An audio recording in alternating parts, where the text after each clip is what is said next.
Very good evening friends, clients and viewers. আমি স্মিতা শাস্ত্রী। আমি আজকে চলে এসেছি তুলা রাশি মানে লিব্রা জোডিয়াক সাইনের যে কটা দিন ফেব্রুয়ারি মান্থে বাকি আছে সে কটা দিনের একটা লাভ লাইফ প্রেডিকশন নিয়ে। ফার্স্টেই বলছি সিঙ্গেলদের জন্য।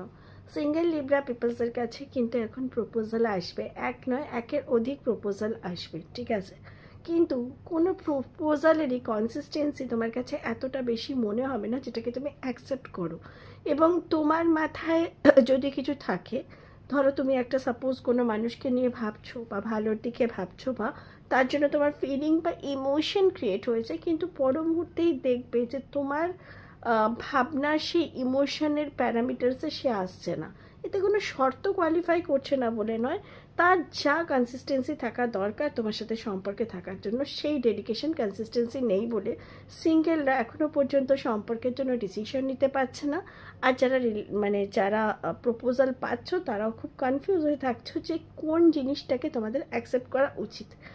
যারা অলরেডি লিব্রা রিলেশনশিপে আছো ঠিক আছে, কিন্তু রিলেশনশিপের মানুষের সাথে তোমার মাঝে মাঝে একটা মতানৈক্য এবং ডিফারেন্সেস থাকবে। তার একটা সন্দেহ প্রবণতা মেন্টালিটি বা তোমার পার্টনারের প্রতি একটা সন্দেহ প্রবণতা মেন্টালিটি, সাসপেকশন সেটা একটা ডিস্টেন্স তৈরি করবে। কিন্তু তারপরেও মাঝে মাঝে আবার সম্পর্ক ভালো হবে, কেননা তুমি তোমার পার্টনারের জন্য যতটা ডেডিকেটিভ ওয়েতে ভাবো সেই জন্য সে বারে বারে ফিরে আসবে। কিন্তু সম্পর্কের মধ্যে একটা মনোমালিন্য এবং দূরত্ব অবশ্যই থাকবে বলে মনে হয়। যাদের ব্রেকআপ হয়ে গেছে লিব্রা পিপলসের, তাদের জন্য কিন্তু নতুন সম্পর্কের পসিবিলিটি এখন আসতেই পারে, এবং পসিবিলিটি এলে সেটাকে অ্যাকসেপ্ট করো, ভালোই হবে। আর ম্যারেজ রিলেশনশিপের ক্ষেত্রে কিন্তু লিব্রাদের সময় খুব একটা ভালো নয়। ডিস্টেন্স, একটা একাকিত্ব, থার্ড পার্টির এন্ট্রি, এই জিনিসগুলো একটু দেখা যেতে পারে।